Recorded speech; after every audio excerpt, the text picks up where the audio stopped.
तो safety rules की श्रृंखला में हम आगे बढ़ते हैं अप्रूव्ड स्पेशल इंस्ट्रक्शंस। सो अप्रूव्ड स्पेशल इंस्ट्रक्शन में अपन को पता है कि ये जीआर रूल 1.014 के अंदर अपन पढ़ते हैं। तो इसकी डेफिनेशन जो दे रखी है अप्रूव्ड स्पेशल इंस्ट्रक्शन की, जीआर जनरल रूल 1.01 रूल 4 में देखें तो उसमें अपन अप्रूव्ड स्पेशल इंस्ट्रक्शन पढ़ते हैं। तो अप्रूव्ड स्पेशल इंस्ट्रक्शन क्या है? मींस स्पेशल इंस्ट्रक्शन से अप्रूव्ड और prescribed by the commissioner of railway safety, जिसको अपन सीआरएस बोलते हैं। क्या बोलते हैं? सीआरएस। इसको अपन सीआरएस बोलते हैं, commissioner of railway safety. Means special instruction approved और prescribed by the commissioner of railway safety. जो अपन ने पढ़ा था कि पहले स्पेशल इंस्ट्रक्शन जो अपन चीज पढ़ी थी ना, वो पीसीओ करता है, प्रिंसिपल चीफ ऑपरेशंस मैनेजर। तो वही उन्हीं चीजों को बनाया वही होता है, लेकिन इनको अप्रूवल लेने के लिए सीआरएस, इन उन नियमों के लिए जिन नियमों को बिना सीआरएस के अप्रूवल के काम में लागू नहीं किया जा सकता, वो अप्रूव्ड स्पेशल इंस्ट्रक्शन कहलाते हैं। तो देखिए, अनुमोदित विशेष निर्देश, अनुमोदित विशेष निर्देश से तात्पर्य रेल सुरक्षा आयुक्त द्वारा अनुमोदित या निर्धारित विशेष निर्देश से हैं। ऐसे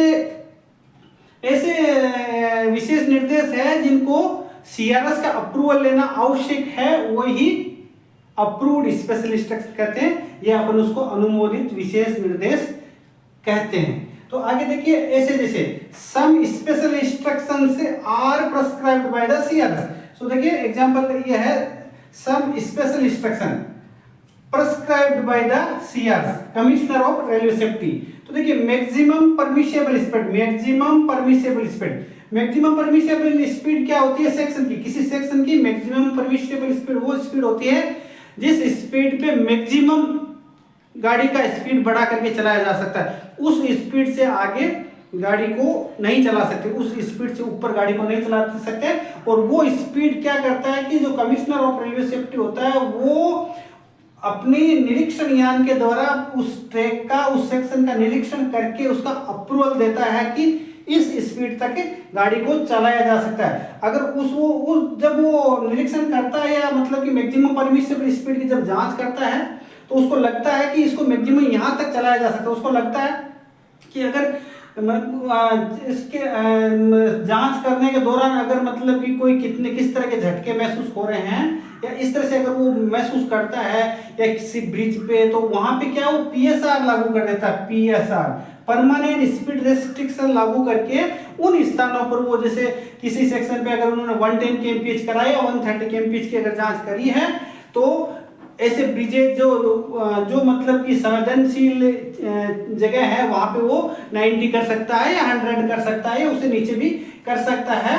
तो वो पीएसआर मतलब कि परमानेंट स्पीड रेस्ट्रिक्शन दे देता है ब्रिज ऐसी जगह। बाकी सेक्शन की स्पीड 130 kmph अगर वो करता है तो उसकी रहेगी जितनी वो मैक्सिमम करता है। उसी के साथ में क्या है, एक चीज अपन पढ़ते हैं, बुक्ड स्पीड। बुक्ड स्पीड क्या है कि बुक्ड स्पीड पे लोकपाल अपनी ट्रेन को चलाता है और वो उस स्पीड पे चलाता। अगर वो बाय द वे किसी वजह से या कारण से अगर गाड़ी लेट चल रही है, तो वो क्या करता है कि मैक्सिमम स्पीड पे गाड़ी को चला करके वो डिस्टेंस और वो स्पीड को अपने समय को मेंटेन कर सकता है। तो ये था अप्रूव्ड स्पेशल इंस्ट्रक्शन में some special instruction are prescribed by the CRS, maximum permissible speed. अब ऐसी चीजें अपन आगे देखते हैं कि कहां सीआरएस का अप्रूवल लेना आवश्यक है। तो आगे देखिए, some instances for which approval of CRS is required. ऐसे केस जिसमें सीआरएस का अप्रूवल रिक्वायर्ड है, वो कुछ एग्जांपल्स आप देख लीजिए।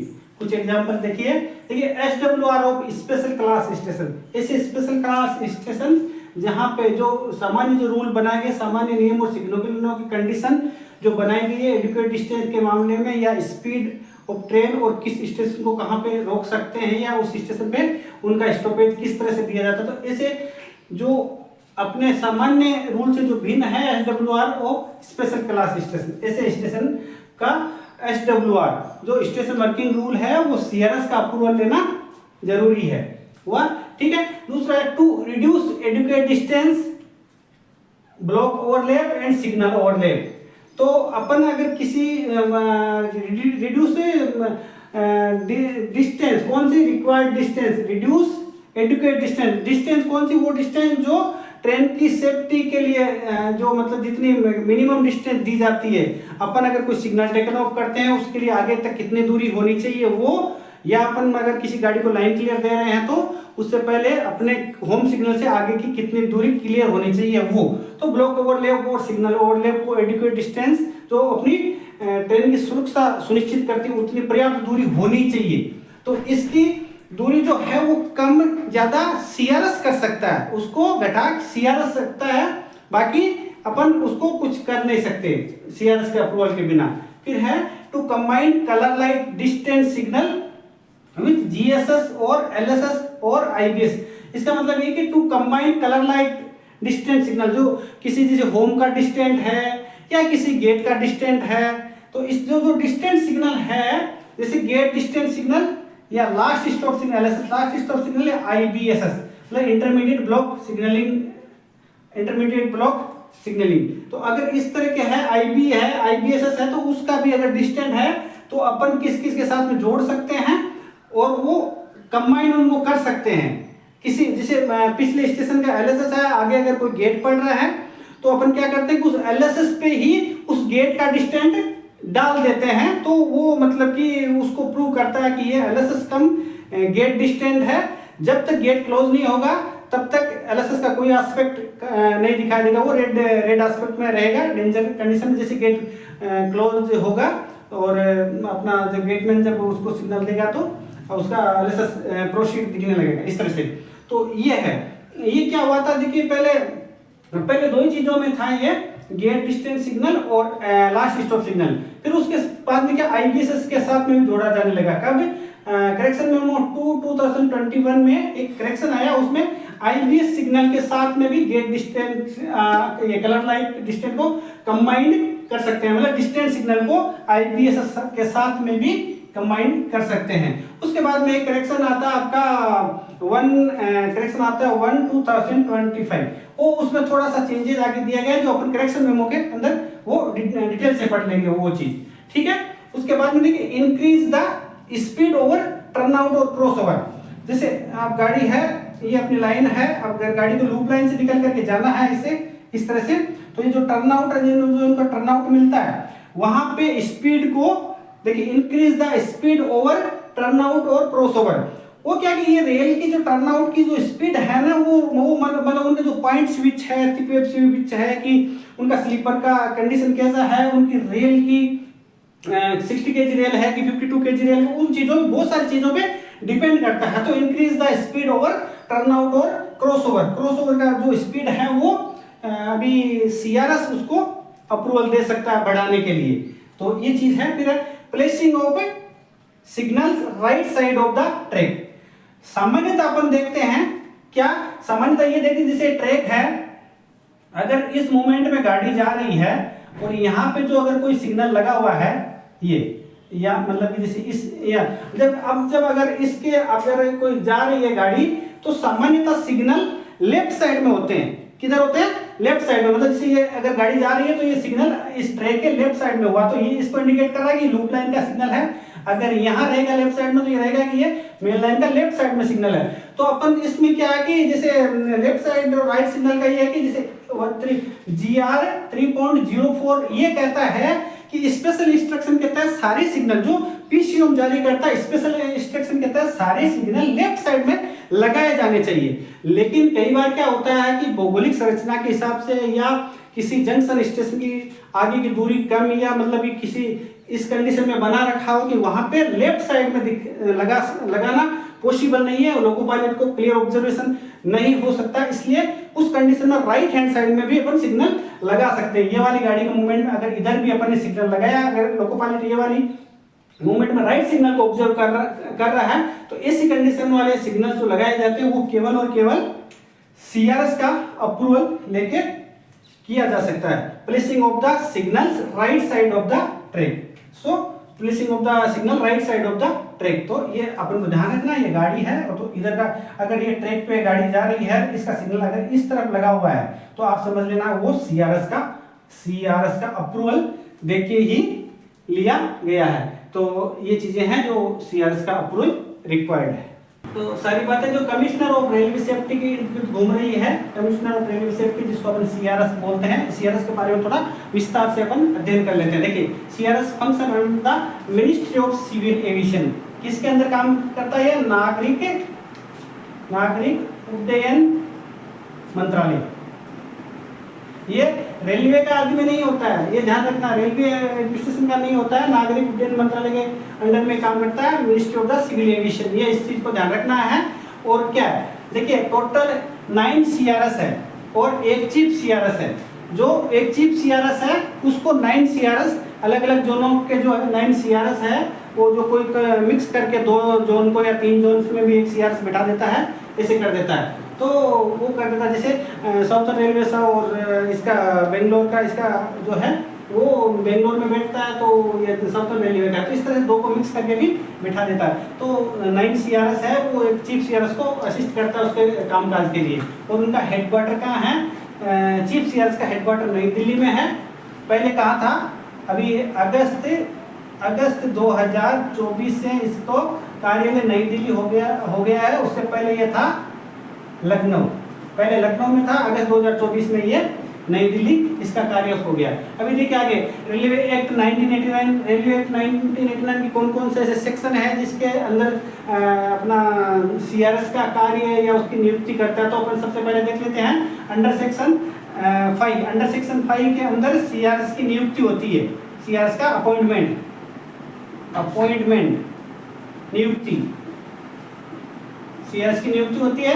अंडर सेक्शन में इसका कर्तव्य है, क्या है? कर्तव्य, इसके कार्य, कर्तव्य, ड्यूटी, सीआरएस की क्या ड्यूटी है वो इसका अंडर सेक्शन 6 में दे रखा है सीआरएस की ड्यूटी। 7 में देखा है पावर ऑफ सीआरएस, सीआरएस के पास में क्या क्या पावर है, पावर शक्तियां, इसके पास में क्या क्या शक्तियां मिली है रेलवे एडमिनिस्ट्रेशन से। तो वो निरीक्षण कर सकता है या रेलवे परिसर में प्रवेश कर सकता है, इस तरह से उसकी शक्तियां मिली। 8 में क्या है? अंडर सेक्शन 8 में क्या है कि सीआरएस जो है वो पब्लिक सर्वेंट है। क्या है? पब्लिक सर्वेंट है, ये पब्लिक सर्वेंट है, लोक सेवक है। क्या है? लोक सेवक है। और अंडर अपना 9 में ये कहता है कि इसको सुविधाएं दी गई है, सुविधाएं, रेलवे क्या क्या सुविधाएं देती है? फैसिलिटीज, रेलवे क्या क्या फैसिलिटीज दे रखी है उसको निरीक्षण करने के लिए, निरीक्षण इस तरह की सुविधाएं उनको दे के रखती है। फिर 10 में, अंडर सेक्शन 10 में क्या करता है? CRS annual report central government को सौंपता है, केंद्र सरकार को एनुअल रिपोर्ट सौंपता है कि केंद्र सरकार को एनुअल रिपोर्ट कि किसी भी विशेष रेलवे के संदर्भ में क्या सुधार करना है, किस तरह से, इस तरह का वो रिपोर्ट भेजता है। इसके बाद में आगे देखिए, ये अंडर सेक्शन देखिए, इसमें इससे संबंधित मुख्य रूप से 3 चैप्टर है। इसमें चैप्टर नंबर 3 में ये सेक्शन आगे 5, 6, 7, 8, 9 और 10 सेक्शन आगे। उसके बाद में चैप्टर नंबर 5 और चैप्टर नंबर 12 है जो इससे रिलेटेड है, वो भी मैं आपको बता देता हूँ। आगे देखिए चैप्टर नंबर 5 है। चैप्टर नंबर 5 में रूल दिए गए हैं 21 से, सेक्शन दिए गए 21 से 29 तक। रेलवे एक्ट 1989 की जो धारा है 21 से 29 में सीआरएस के बारे में ही बताया गया है। तो जैसे मुख्य रूप से इसमें सेक्शन 22 है। सेक्शन 22 में क्या कि सार्वजनिक परिवहन के लिए अगर कोई नई लाइन खोलती है तो उसको मतलब नई लाइन के लिए सीआरएस की मंजूरी दी जानी देता है वो नई लाइन के लिए। और सेक्शन 23 में क्या कहता है कि कतिपय कोई लाइन अगर काम कर रही, कतिपय लाइन पर नए डिब्बे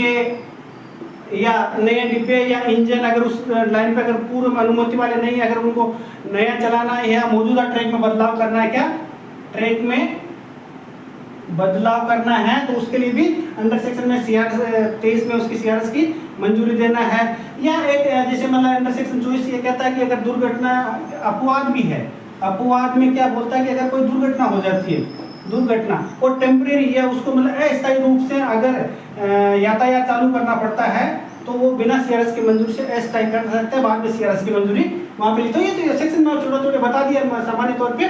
तो ये है, फिर आप देखते हैं कि चैप्टर नंबर आप आगे देखिए, 3 चैप्टर है इसमें। चैप्टर नंबर 12 है, उसमें दो रूल, ये 2 सेक्शन है, 113 और 114, 113 और 114 है। इसमें अपन देखते हैं कि 113 में क्या है, अंडर सेक्शन जो सेक्शन 113 क्या कहता है कि कोई भी दुर्घटना हो जाती है तो उसको जैसे जिला प्रशासन के साथ साथ सीआरएस को भी सूचना या नोटिफिकेशन, सूचना या उसका notification of the railway accident, क्या बोलते हैं, notification of the railway accident का नोटिफिकेशन सीआरएस को भी देना चाहिए। ये 113 कहता है। और उसके बाद में एक लास्ट बचता है 114 में क्या है कि जैसे गंभीर सीरियस एक्सीडेंट, गंभीर दुर्घटना के मामलों में सीआरएस उसकी वैधानिक जांच करता है, स्टैट्यूटरी जांच करता है, वैधानिक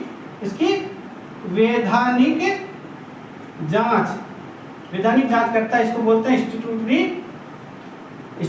जांच। जो स्टैट्यूटरी जांच करता है या इसकी जो अपनी इंक्वायरी करता है। तो समझ गए ना, 113 के अंदर सीआरएस को सूचना देनी पड़ती है एक्सीडेंट की, और उस 113 के तहत 114 में गंभीर एक्सीडेंट, सीरियस एक्सीडेंट की वो जांच करता है। तो ये सीआरएस के बारे में थोड़ी महत्वपूर्ण जानकारी थी जो आपको दी। इसमें आपको मैंने अंडर सेक्शन जो 5 बताया उसकी नियुक्ति आपको याद रखना है, और ये सेक्शन बहुत महत्वपूर्ण है। तो धन्यवाद।